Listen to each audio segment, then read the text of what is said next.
오늘은 열왕기상 19장에 있는 말씀을 함께 나누고자 하는데요. 오늘 읽은 말씀에 엘리야가 슬럼프에 빠진 것일까 아니면 탈진, 번아웃을 한 것일까. 어저께 새벽 예배에 다른 교회 목사님이 오늘 저하고 똑같은 본문으로 설교를 하셨는데 엘리야가 슬럼프에 빠졌다, 어떤 영적인 침체에 빠졌다고 초점을 맞춰서 말씀을 전하셨어요. 저는 그가 번아웃 됐다, 탈진했다고 하는 것에 초점을 맞춰서 말씀을 전하려고 합니다.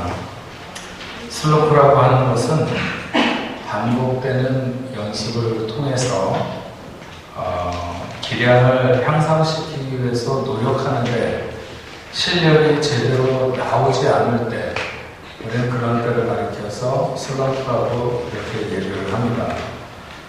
우리나라의 스피드 스케이트 선수였던 이상화는 슬럼프에 대해서 자기 내면의 꾀명이라 이런 얘기를 했습니다. 체력과 정신력을 잘 보충하고 충분한 휴식을 취하게 돼서 마음을 새롭게 하면 벗어날 수 있다, 이렇게 많은 사람들이 조언을 합니다. 그런데 오늘 엘리야는 본문 4절에 보면 죽기를 구하고 있습니다. 한 로뎀나무 아래 앉아서 자기가 죽기를 원하여 이르되 여호와여 넉넉하오니 지금 내 생명을 거두시옵소서. 탈진은 산모가 금방 아이를 출산한 직후와 같은, 그러니까 온 힘, 요즘 무통분만도 있어서 좀 다르긴 합니다만 어쨌든 아기를 낳기 위해서 오랜 시간 동안 진통을 하다가 아이를 딱 낳고 난 직후와 같은 모든 기운이 소진된 상태죠. 제가 어떤 분에게 이 옛날 여자분들은 굉장히 강해서 밭에서 일하다가 들어와서 애를 낳고 또 나가서 일을 했다, 이렇게 얘기를 했더니, 밭에서 일을 하다가 들어와서 애를 낳은 건 맞지만 애를 낳고 또 나가서 일한 건 안 맞다, 그래서 나한테 뭐라고 그러시더라고요. 그래서 생각을 해보니까 제가 잘못 알고 있는 거예요. 일하다가 들어와서 애 낳은 건 맞지만 애 낳고는 안 나갔어요. 그거는 탈진해서 도저히 그럴 수 있는 기운이나 이런 게 없는 거죠. 엘리야는 바알의 선지자 450명과 싸워서 승리했습니다. 그가 그 시대에 밀려오는 매우 큰 압박감과 부담감은 아합이 이세벨과 더불어서 우상 숭배를 본격화하고 많은 선지자나 예언자들을 잡아 죽이고 하나님 섬기는 사람을 미워하고 받게 할 때부터 시작됐습니다. 엘리야는 하나님에 대한 열심이 유별났다. 그건 엘리야가 하나님 앞에 자기가 한 말입니다. 하나님에 대한 열심이 유별났습니다. 그가 그렇게 하나님에 대한 열심이 유별한 만큼 그는 계속해서 긴장의 끈을 놓지 않고 갔을 것입니다. 아합에게 수년 동안 비가 오지 않을 것이라고 선언하고 종족을 감추어 지내는 동안에 하나님은 그를 그리 시냇가에서 까마귀를 통해서 공개받게 하시고 사렙다 과부의 집에서 가난한 여인을 통해 공개받게 하셨습니다.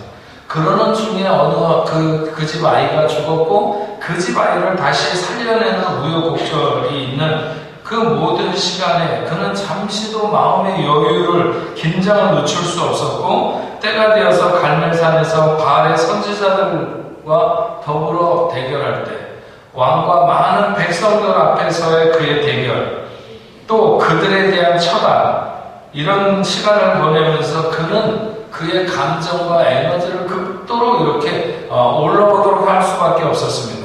그렇게 팽팽하게 온 힘을 다해서 달려왔는데, 그래서 바알의 선지자들을 다 죽이고 그동안 그렇게 가물었던 땅에 다시 비가 내리게 하는 역사를 이루었는데, 아합의 부인 이세벨이 자기를 죽이기로 맹세하고 곧 들이닥칠 것이라고 할 때 엘리야는 급하게 도망하다가 광야의 로뎀나무 아래 주저앉아서 바로 거기에서 그 팽팽하던 그 연끈과 같은 긴장이 끊어져 버린 것이죠.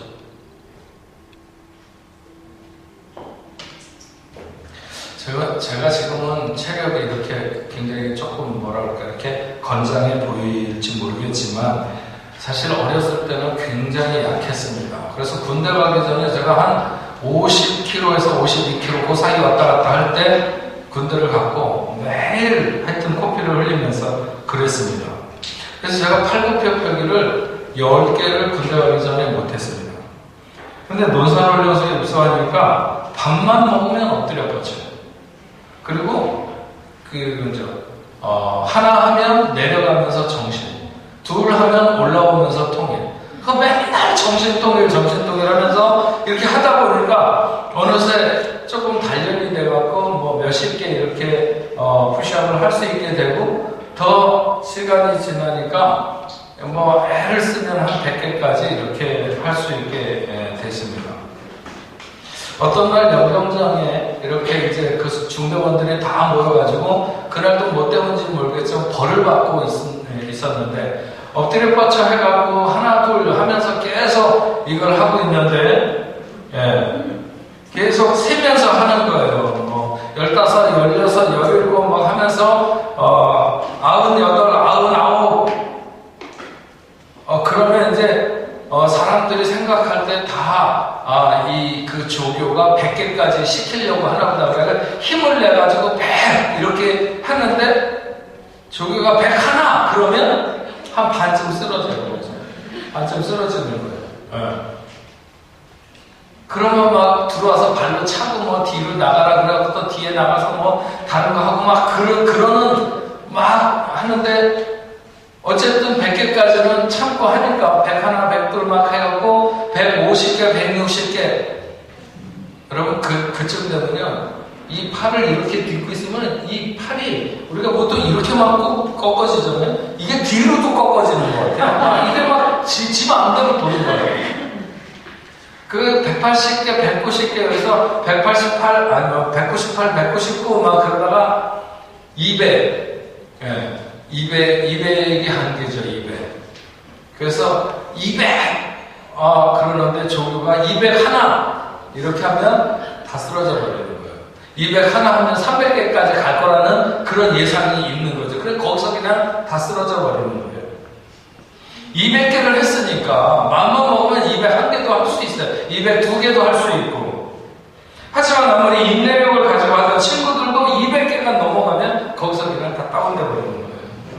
그때까지 팽팽하던 기운의 줄이 끊어져 버리는 것이죠. 탈진이라고 하는 것은 바로 이런 것입니다.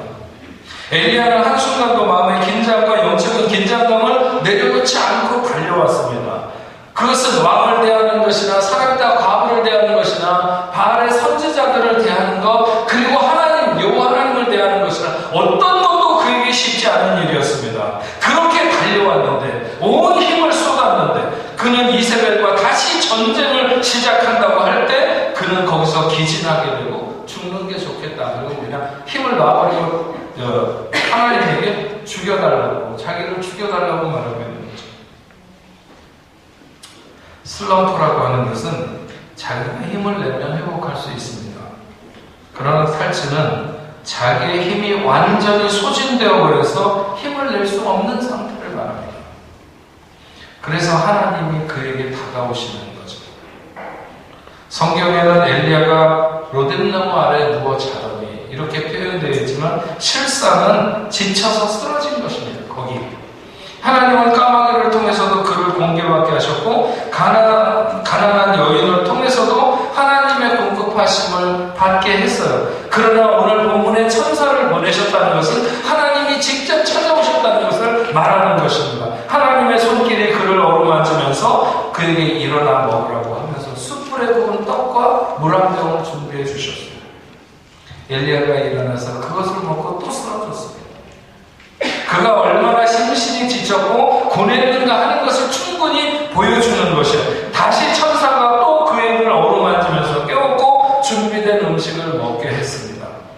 그는 하나님이 차려주시는 밥상으로 힘을 얻어서 40주 40야를 달려서 하나님의 산 호렙이라고 하는 곳에 이르게 됩니다. 엘리야가 이 호렙산에 와서 어느 동굴에 들어가가지고 있을 때 하나님이 그를 찾아오셨어요. 그에게 대화를 하자고 하시는 거죠. 이제 정신 좀 들으니 나랑 얘기를 하자, 이런 거예요. 그러면서 네가 어찌하여 여기 있느냐, 이렇게 말씀하세요. 엘리야야, 내가 어찌하여 여기 있느냐. 그것은 반드시 그 지역을 말하는 것만이 아니라 내 상태가 왜 이렇게 됐니, 이렇게 하시는 의미가 거기에 들어있는 것입니다. 너 왜 이렇게 됐어? 엘리야가 하나님께 말합니다. 하나님도 아시는 것처럼 내가 하나님에게 대한 열심이 유별나잖아요. 그런데 이스라엘 자손들이 하나님을 떠나고 언약을 버리고 주의 제단을 헐고 칼로 많은 선지자들을 죽였고 이제 나 하나만 남았는데 나마저 그들이 찾아서 죽이려고 합니다. 하나님에 대한 열심이 유별나다고 하는 것은요, 좋으면서도 독이 될 수 있는 거예요. 하나님을 대적하는 완악함이 가득한 시대에 하나님에 대한 열심이 유별하다는 것은 얼마나 대단한 일이고 얼마나 굉장한 일이에요. 하지만 하나님에 대한 열심이 유별했던 사울이 예수 믿는다고 하는 사람들과 교회를 핍박하기에 앞장섰던 것처럼 그 유별한 열심이 오히려 하나님으로 하나님의 일을 하도록 하지 않고 하나님의 힘으로 일을 해야 하는 것을 가로막고 내 힘으로 하려고 하는 곳에서 우리는 지쳐서 나가 떨어지게 되는 거죠. 대부분 그리스도인의 탈진은 여기에서 일어납니다. 하나님에 대한 열심이 유별하지 않은 사람들은 사역하다가 탈진하지 않아요. 힘도 안 냈는데 뭘 탈진을 해요. 열심히 특별하기 때문에 그런 사람들이 번아웃되는 거죠. 하나님은 엘리야에게 그것을 알려주고 싶으셨던 것 같습니다. 엘리야에게 굴 밖으로 나와서 산에 쓰라고 했어요. 그리고 하나님이 지나가시는데 엄청나게 크고 강한 바람이 산을 이렇게 훑고 지나가는데 산이 갈라지고 바위가 터지게 됩니다. 엄청난, 그때까지 엘리야가 한 번도, 저와 여러분들도 그런 바람은 경험 못했을지도 모릅니다. 뭐 가끔가다 태풍 불고 막 그 태풍의 어떤 가장 강력한 축에 있을 때 보면 뭐 정말 건물을 날리는, 그런데 이때 하나님이 엘리야에게 보여주시는 그 바람은 산을 가르고 바위를 터뜨리는 엄청난, 충분히 터지죠. 막 바람이 자꾸 돌부터 막 굴러가게 하다가 그냥 큰 바위들을 내리치면 바위가 갈라지죠. 바람에 갈라집니다. 그렇게 바람 앞에 산이 갈라지고 바위가 터지는 엄청난 회오리, 놀랍고 장대한 그런 바람이 부는데 여호와는 계시지 않았어요.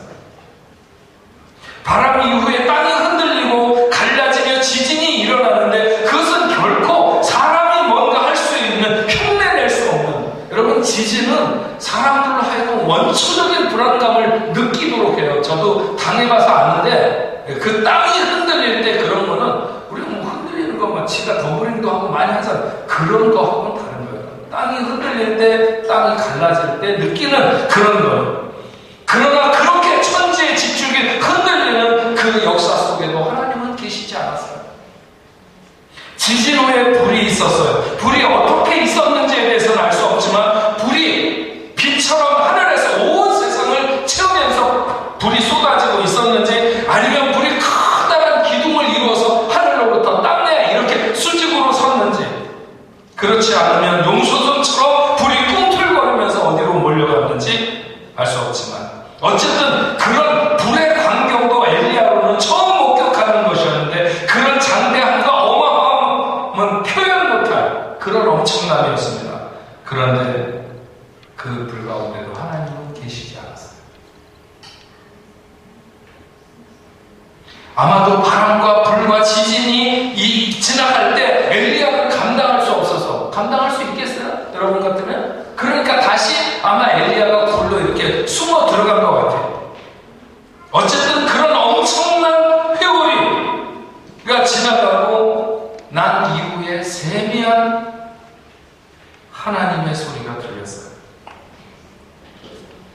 그가 겉옷으로 얼굴을 가리고 굴 앞에 나가 섰을 때 하나님이 그에게 말씀하십니다. 엘리야여, 내가 어찌하여 여기 있느냐? 아마도 하나님은 엘리야에게 왜 내가 너에게 이런 걸 보여줘야 되니? 그것을 묻고 싶은 것 같습니다. 자기가 다시 선언하기 전까지는 수년 동안 비가 오지 않을 것이라고 한 것이나 과거에 죽은 아들을 살려낸 것이나 갈멜산에서 바알의 선지자들과 대결해서 불로 응답받은 놀라운 역사나 3년 6개월 동안 비가 오지 않던 하늘을 열어서 비가 오게 하는 것, 이 모든 일들이 산과 바위를 뚫고 지나가는 바람이나 천지의 지축을 흔들리고 갈라지게 하는 지진이나 혹은 엄청난 불과 같은 것들이었지만 너는 내가 그런 것들을 행해서 너의 하나님이 되었느냐? 모든 사람들이 다 신이 날 수밖에 없는 엄청나고 대단한 그런 역사를 나타나는, 그래서 너의 하나님이었느냐? 하나님은 세미한 음성 속에 내가 어찌하여 여기에 있느냐? 이렇게 물으실 때 엘리야에게 마치 그렇게 말씀하시는 거죠. 여러분, 어떤 아버지가 돈이 엄청나게 많아서 자식이 원하는 것을 다 해줄 수 있어도 자식이 자기를 돈 때문에 사랑하는 것을 원하는 아버지는 세상에 없을 것입니다. 그런 아버지를 둔 자식도 아버지에 대한 감정을 의심해보고 정리해봐야 됩니다. 내가 아버지를 사랑하는 것인가, 아버지의 돈을 사랑하는 것인가? 우리는 자주 엄청난 무언가를 해주시는 하나님을 사랑하려고 하죠. 그러나 하나님은 내가 너에게 보여주고 싶은 것은 그런 엄청난 역사 속에 나를 나타내고 싶은 내가 아니다. 세미한 음성 가운데 말씀하시는 하나님, 고요히 귀를 기울이지 않으면 들을 수 없는 음성, 깨끗하고 맑게 하지 않으면 볼 수 없는 하나님, 대단하고 엄청난 사건 속에서가 아니라 너의 일상에서 네가 만나고 의지할 수 있는 그런 하나님으로 우리를 만나시기 원하시는 거죠. 엘리야가 죽은 아이를 살려낼 때에도 하나님이 하셨고, 엘리야가 바알의 선지자들과 대결해서 이길 때도 그것을 하나님이 하셨고, 엘리야가 기도에서 막혀있던 하늘이 열려 비가 내릴 때에도 그것은 하나님이 하시는 것이었습니다. 그러나 그런 엄청난 일들을 해서 내가 너의 하나님이 되는 것이 아니라, 나는 네가 내 마음을 이해할 때, 내 마음에 들리는 소리에 순종할 때, 그때 네 하나님인 것이 나는 더 좋다. 하나님은 엘리야에게 이렇게 말하는 것이고, 이렇게 말하고 싶으셨던 것이고, 엘리야는 그것을 충분히 알아들을 만했습니다. 엘리야의 탈취는 천사가 그에게 떡과 물을 줄 때 회복되는 것이 아니라고 봅니다. 그렇다면 그것은 그야말로 슬럼프일 수 있고 침체일 수 있습니다. 엘리야의 탈취는 하나님이 그 앞을 지나가실 때, 바람 가운데도 지진 가운데도 불 가운데도 자신을 드러내지 않으시고 세미한 음성 가운데 자신을 나타내시는 그때, 그 음성을 들을 때 엘리야는 탈취로부터 벗어났다고 믿습니다. 돈을 많이 벌게 해주셔서 하나님을 믿으면 돈의 시련을 견디지 못하고, 유명하게 해주셔서 하나님을 믿으면 명예의 시련을 견뎌내지 못하고, 원하는 소원을 이루어주셔서 하나님을 믿으면 다른 소원이 이루어지지 못하는 날 그 시련을 견뎌내지 못합니다. 하지만 하나님이 내게 그 모습을 강하고 능하게 드러내지 않으신다 할지라도 한결같이 늘 믿고 그의 세미한 음성을 듣기를 원하면서 살아가게 되면 우리는 어느 순간에도 넘어지지 않고 열정을 품고도 탈진하지 않으며 하나님의 일을 해갈 수 있는 줄로 엘리야가 겉옷으로 얼굴을 가리고 하나님의 음성을 듣고 대답할 때 그는 처음과 똑같이 말합니다. 제가 하나님에 대한 열심이 유별나지 않습니까? 그런데 이 백성이 하나님의 말씀을 버리고 주의 제단을 헐고 선지자들을 다 죽이고 나 홀로 남았는데 남아져 죽이려고 합니다. 똑같이 말하지만 이때 말하는 것은 앞에 말했던 것과는 이미 달라졌다고 믿습니다. 그런데 여기서 하나님이 그 상황에 대해서 이스라엘 백성들이 그렇고 왕이 그렇고 그런 상황들에 대해서 이렇다 저렇다 말씀하지 않으면서 엘리야에게 해야 될 사명에 대해서 말씀하십니다. 19장 15절부터 17절에 보면 여호와께서 그에게 이르시되 너는 내 길을 돌이켜 광야를 통하여 다메섹으로 가서 이르거든 하사엘에게 기름을 부어 아람의 왕이 되게 하고 너는 또 nim시의 아들 예후에게 기름을 부어 이스라엘의 왕이 되게 하고 또 아벨므올라 사밧의 아들 엘리사에게 기름을 부어 너를 대신하여 선지자가 되게 하라. 하사엘의 칼을 피하는 자는 예후가 죽일 것이요 예후의 칼을 피하는 자는 엘리사가 죽이리라. 엘리야에게 주어진 소명은 다음 세대를 키우는 것이었습니다. 세우는 것. 먼저 이스라엘을 징계하는 도구가 될 하사엘에게 기름을 부어서 아람의 왕이 되게 하고 그 다음에 nim시의 아들 예후에게 기름을 부어서 이스라엘의 왕이 되게 하라. 세 번째는 사밧의 아들 엘리사에게 기름을 부어 너를 대신하여 선지자가 되게 하라. 그러면서 19절에 18절에 그런 말씀을 하나님이 엘리야에게 하십니다. 그러나 내가 이스라엘 가운데 7,000명을 남기리니 다 바알에게 무릎 꿇지 아니하고 다 바알에게 입맞추지 아니한 자니라. 엘리야는 하나님에 대한 열심이 유별해서 하나님이 걱정해야 되는 것까지 자기가 걱정하는 그런 타입이었어요. 지가 걱정 안 해도 돼. 그런데 그것까지 더 맡아서 자기가 걱정하는 거죠. 그는 자기만 진리를 붙들고 있는 유일한 사람인 것처럼 생각했어요. 하지만 깜짝 놀랍게도 그 어려운 시대에 어디에 하나님이 숨겨놓았는지 모르지만 바알에게 무릎 꿇지 않은 자가 7,000이나 있다고 했어요. 저는 이 시대에도 그럴 거라고 생각합니다. 우리는 말세 믿는 자를 보겠느냐? 소돔과 고모라에게 의인 10사람이 없어서 결국 멸망했던 그 땅과 같지 않을까? 우리가 이 시대에 대해서 그렇게 염려하지만 그러나 이 시대를 위한 하나님의 계획은 또 하나님의 사람들을 준비하고 계시고 우리는 엘리야처럼 다음 세대를 세우는 일에 우리의 사명을 감당해야 된다. 이렇게 봅니다. 우리가 하나님보다 자주 앞서게 되는 것은 하나님의 시간을 기다리지 않는 태도. 사실 이세벨이 엘리야를 죽이려고 했을 때 그동안 그렇게 하나님의 역사가 엘리야에게 놀랍게 임했고 그런 하나님과 동행했다고 한다면 하나님의 인도하심을 믿고 기다려야죠. 하나님이 그곳에서 죽으라고 하실지도 모르지만 그러면 죽어야 되는 것이고 그렇지 않으면 하나님이 또 다른 길을 내셨을 것입니다. 우리가 잘 알고 있는 이사야 40장 31절에 이렇게 말씀합니다. 여호와를 악망하는 자는 새 힘을 얻으리니 독수리가 날개같이 올라갈 것이요 다른 박질을 하여도 곤비치 아니하겠고 걸어가도 피곤치 아니하리로다. 여기 여호와를 악망한다는 게 뭘까요? 악망한다는 것. 그것은 여호와를 기다린다는 것입니다.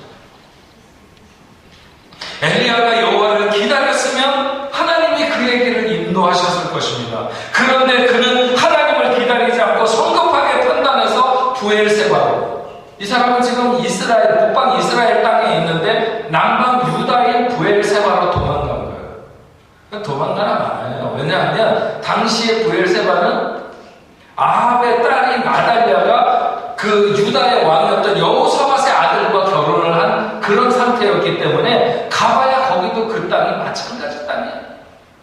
아합의 영향, 이세벨의 영향을 미치는 그런 땅이었던 거죠. 그걸로 도망간 거예요. 사람들은 늘 하나님을 기다리지 않고 지 마음대로 하게 되면 결국은 도망가봐도 아무 일도 아니라는 거죠. 네. 엘리야는 도망왔던 길을 다시 되돌아가야 했습니다. 하나님의 뜻을 벗어났던 모든 사람들이 결국 치러야 되는 과정인데 엘리야는 하나님의 뜻을 따르기 위해서 왔던 길을 되돌아가게 됩니다. 주여 어디로 가시나이까? 베드로가 로마를 떠나서 막 나갈 때 그때 주님이 그에게 나타나셔서 너 어디로 가니? 아니 베드로가 주님을 만나서 주님에게 이렇게 묻죠. 주여 어디로 가시나이까? 나는 네가 버리고 가는 그 십자가를 다시 지기 위해서 간다. 그랬을 때 베드로가 다시 로마로 들어가서 거꾸로 십자가에 매달려서 순교했다. 뭐 이렇게 전해지는 이야기가 있지 않습니까?